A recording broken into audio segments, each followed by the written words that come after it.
This design is a center cockpit electric MPV. The cockpit has a canopy, like a fighter plane. Sliding windows on both sides of the canopy allow the driver to access the outside world without raising the canopy.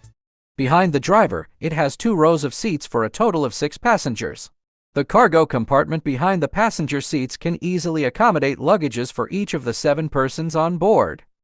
So this MPV has a total of 6 doors, including the canopy. Before we take a look into the detailed design, let us review the engine placement of traditional internal combustion engine cars. The internal combustion engine usually locates at the front above the first axle, like the red area highlighted in this diagram. Van also have the engine placed in the front. Unlike private car, driver sits on top of the bulky engine. Electric vehicle do not have such bulky engine because it operates on much smaller sized motors. This saved space can now be used to accommodate the driver, as outlined in orange in this diagram. If you compare the wheel position, which is encircled in red, the driver can actually sit in between the front wheels and their suspension mechanism. That means the driver seats of this design can be much lower than these existing vans.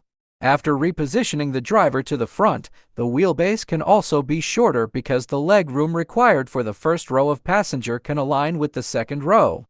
When driver do not like to exit from the canopy, the driver's seat can be shifted to the left or right such that driver still have sufficient leg room to exit via the first row of seats.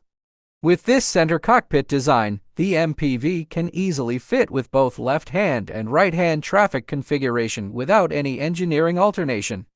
This is not only the good news to car manufacturers, but also for drivers who drive between areas of left and right-hand traffic.